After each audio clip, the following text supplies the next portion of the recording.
Hi, church family. It's Joan Stevenson. We're in Joshua 17 this morning. I want to invite you to join me. You know, I've heard over the years so many times the words, "it's not fair." I've heard them from my kids, I've heard them from coworkers, and I've heard them from myself. It's not fair she took the last cookie. It's not fair he got more time than me. It's not fair tends to be a fairly egocentric issue. It usually has to do with how I feel cheated or how I got left out or how I didn't get what was owed to me. Well, you can imagine what it must have been like dealing with the people of Israel as they got their fair share of the promised land. If you have ever had any leadership position in a corporation, in the military, in your community, in your home, you have dealt with problem solving and you've dealt with the question of it's not fair. Joshua was a remarkable leader. He followed in the footsteps of Moses, who again and again dealt with the complaints of the people of Israel. And now they've gone from the promised land being something off in the future to being something right here. And they're giving out different allotments to different families and different tribes of Judah. And in the beginning of Joshua 17, we have Joshua who is dealing with an it's not fair moment.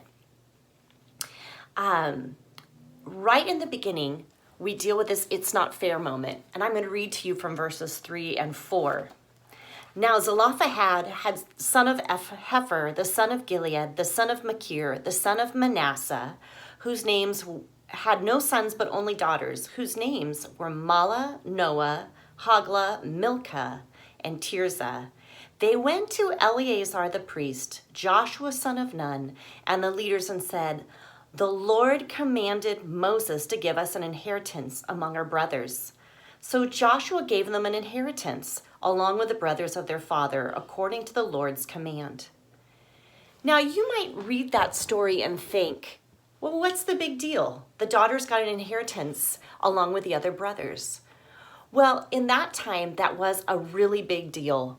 You know, when we read scripture, we kind of approach it as archaeologists and anthropologists who go back in time and try to understand what did that mean to those people at that time in that culture, without judging it, without, applying what our filters of what we think of as good and bad now.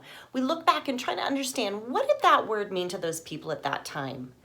This was not a moment of Zelophehad's daughters coming and demanding their rights. They were not saying, we deserve a share of the inheritance. In fact, their it's not fair moment really had nothing to do with them. They were concerned that their father's name was going to die out and that their share of allotment of the land was going to go away and it would no longer follow along in their family because there were no sons to inherit it. At that time, you had to be a male to inherit land. And in Numbers 27, there's a fascinating conversation where the Zelophehad's daughters come to Moses with this concern, and Moses takes it before the Lord. And they say, there's no sons to inherit this land, and we don't want our father's name to die out.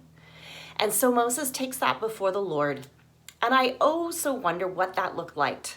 I wonder what it was like for Moses to take those problems before the Lord and how he heard from God. And Moses hears from the Lord, and he says, Zelophehad's daughters are right. What they're asking for is correct. When a father passes away and there's no sons to inherit the land, the daughters will inherit it.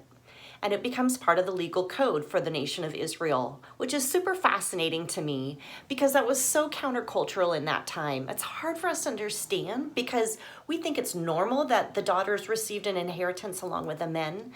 But that wasn't how it was in that culture. And that was a radical time for a radical statement to be made.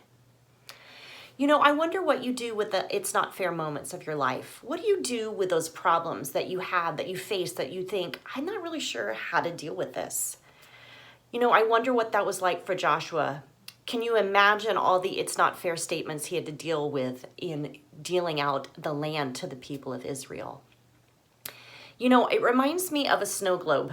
We don't get a lot of snow here in Southern California, but a snow globe, if you take it and you shake it, the snow swirls all around, and it's hard to see the picture that's inside the snow globe. Sometimes our it's not fair moments and the problems we deal with life is kind of like the snow swirling in the snow globe. It's distracting, it's confusing, we don't know what to make of it. I don't know exactly what Moses' practice was like, but I found for me recently a practice that I've been using is silence and solitude. In the morning, I get up, and before all the urgency of my to-do list start calling my name, I sit with a cup of coffee and my grandma's old chair. I look out the window, I close my eyes, and I say, I'm here, Lord. And I allow all the swirl of the snow globe to settle. Sometimes an issue bubbles to the surface. Sometimes it's enough just to be sitting in the presence of God. Sometimes I take my hurts to Him, those hurt places, those it's not fair moments, and I say, Lord, here it is. And I wait. Sometimes 10 minutes, 15 minutes, sometimes longer. I'm still new at this practice. And I wait. And sometimes I receive an answer. Sometimes I don't. But I'm learning to sit in the presence of Jesus and allow God to let the swirl settle so that I can hear Him when He's ready to speak. I want to encourage you, church, as you read Joshua 17 and continue, to take the questions that you have and the wrestlings you have and sit them before Jesus and wait and see what He has to say to you. And if not, just enjoy being in His presence. Have a great day.